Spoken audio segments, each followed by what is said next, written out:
Hey guys, it's Eugene here with some more banger chunky moo content. Today we will be discussing the question that a lot of us have been thinking of in the back of our mind. Has Ayaka fallen off? Before I start this video, I want to acknowledge that there are a lot of people out there who really like Ayaka and a lot of people with high investment Ayakas. And I want to validate that and say that all of this is just my opinion. So the first way that I want to specifically address Ayaka's fall off is enemies. So back when Ayaka came out, most enemies were not very tanky and able to be grouped by Kazuha and Venti. Venti's fall off has also affected Ayaka, and so obviously Kazuha's still great with her and grouping still works, but enemies have gotten a lot harder. You can't exactly one cycle enemies anymore, certainly not ones in the Abyss because they're too tanky. I should have some gameplay up showing you how I went with the multi-wave content with Ayaka. The other way that I want to address Ayaka's fall off is elemental shields. So back when we got the Abyss Lectors, namely the Hydro ones, Ayaka was the best at, well, not Ayaka, but Cryo was the best at breaking those shields. And now that we have Dendro, who have better and cheaper application and are able to create cores off those Hydro shields doing more Dendro damage, they actually break the Dendro shields faster, and like, she's not any better at clearing the Electro or the Pyro shields, right? Once again, Dendro is better at the Electro ones, and Hydro is better at the Pyro ones. So, especially how we have Abyss Lectors in most of today's Abysses, that just makes it rough on Ayaka because shield checks now really limit your team building in today's Abyss. Despite it not being one of Ayaka's best teams, it's actually incentivized to run Ayaka double Hydro on the bottom side um, if you want to play Ayaka. I managed to get through it without using double Hydro, but I did miss out on getting 3 stars. So the other thing I want to address is power creep. You know, with Navia, with Nuvolette, with Arlecchino, even Clarend, like, the DPS floor has significantly raised in Fontaine, and I've found, at least in my experience, that the damage Ayaka does in a single burst is similar to, if not lower than, damage that is just coming from skills and normal attacks from these characters, not having to build all around a burst 80 cost, you know, a whole team just centered around that burst damage. Like, Ayaka's setup is just like, it's pretty overkill for what is now really a standard with today's DPS. So for this video, I tried to clear Abyss 12 B-side.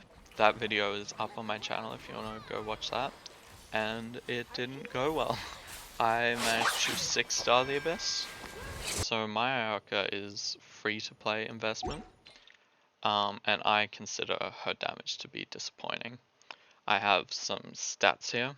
So I found that on Aminoma with 1.9k attack, 205% crit damage, I've actually leveled up my Ayaka, so now she has 2000 attack Aminoma and still 205 crit damage. So with the 1900 and 205% crit damage up against Masanori, I was doing 16k ticks. 20 of those does a total of 320 damage, which I consider very underwhelming. And then with Light of Foliar Incision, I have 1.7k attack, 293 crit damage, and once again up against Master Nori I was doing 18k ticks. 18 times 20 is 360k, which is quite underwhelming. With Amanoma at least 320k in 5 seconds is really good, like front-loaded damage, but in a 22-second long rotation, we're missing out on heaps of damage. Like, if you're able to one cycle an enemy, that works well, but if you have to two cycle it, it's like you're waiting another 22 seconds to do the other half of that enemy's DPS. So yeah, that's a big reason why I'm not a fan of Ayaka. Obviously no one wants to hear this, but for comparison, the top DPS in my opinion, Neuvillette C0R1 does 8 20k ticks completely unbuffed on his charge attack, and over 3 charge attacks that's 480k damage, and that's without buffs. So that damage is much more spread out. Obviously it's much more adjustable because it's on his skill and burst and it's his charge attack, so you can drag it out however much you want, whether you have to 1 rotation or 2 rotation. They have similar rotation times, but Neuvillette's doing much more damage than Ayaka. And even though he is definitely the best DPS and she's a mid DPS, like, those damage numbers are monstrous. I just want to acknowledge that my damage isn't the standard, like the gold standard for Ayaka. Obviously the Amanoma damages, like from what I've seen from other videos, other Ayakas are doing similar damage on Amanoma, but Mist-Splitter Ayakas are doing like around 10k more damage than my Ayaka is doing, if not more. So obviously the more that you vertically invest in her, the more she's gonna do. I haven't crowned my Ayaka's burst, which would give her even more damage, but I think level 8 is pretty good. Another problem with Ayaka is Cryo is arguably the worst element in the game. Ganyu feels terrible to play. Wriothesley is fun, but he's not really groundbreaking like the other Fontaine DPS. And Ayaka finds herself in an uncomfortable place in the meta. She got the buff of Farina, but Geo got the buff of Chiori, and I'm not about to compare Farina to Chiori, but Farina is much more useful in other places, whereas Chiori is pretty happy where she is.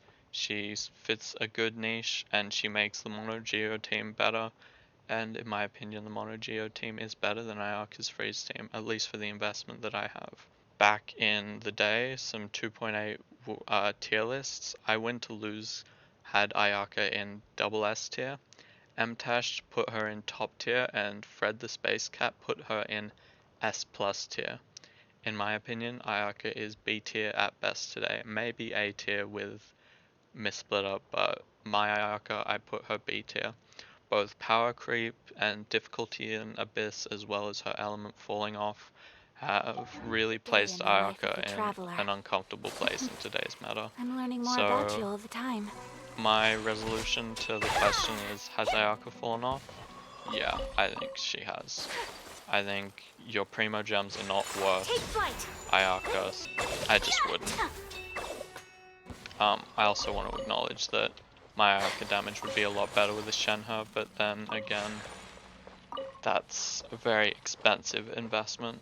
So yeah, thank you for watching. That is my Ayaka video. Build up to this video I have quite enjoyed, and I think I might want to make more Ayaka content.